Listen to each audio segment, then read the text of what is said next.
Where would you like to be in 5 years' time in touch football? Oh, I'd like to represent my country, of course. It'd be nice, but I would like to represent Australia, or the Australian Indigenous side, even. I just want to inspire to something that I can actually do. Obviously, Australian teams are much harder to get into. Indigenous sides would be hard to get into, but I just want to sort of go one extra step. Know that I've been there and that I can come back down and just play a normal game. Yeah. And if there was anything in the sport of touch like you could change, what would it be? I'd probably change it to be like the NRL. It was just like NRL. We travel up to Queensland, say, play them. You know, long sort of like the NTLs, and televise, players get paid.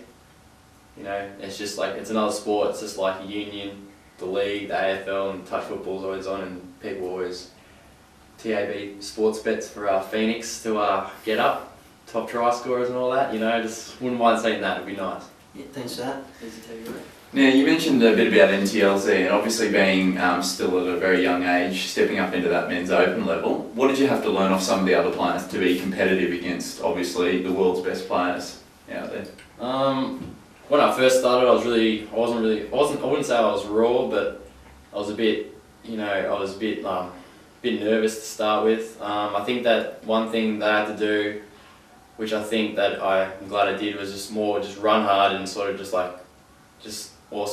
to keep a calm head.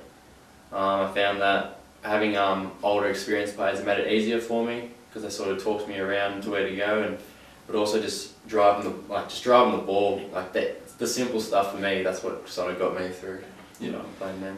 Now, obviously, a number of the ACT 15 boys and 18 boys would look up to you as somebody that's been in that role before and now representing ACT men's. What bit of advice could you give them to continue on their path and actually, achieve to be in that great state?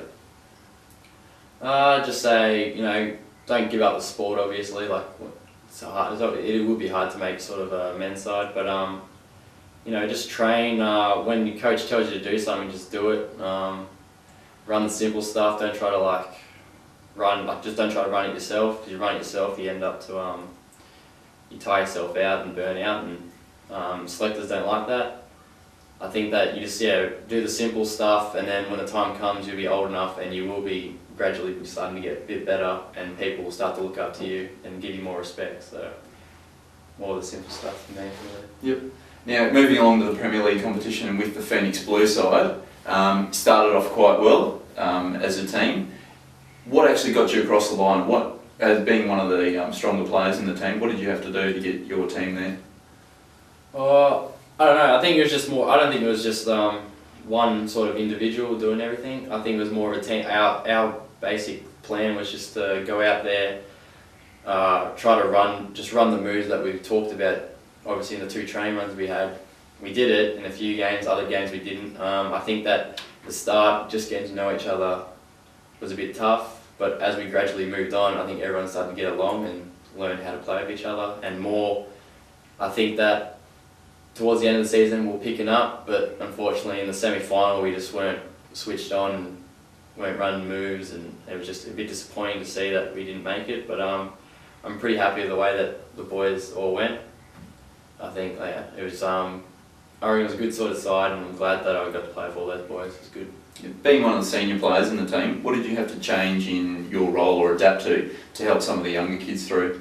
It was a bit different for me. I suppose just more controlling the ball a little bit, bit more talk. I'm not much of a talker when I'm out there, but it sort of helped out a bit.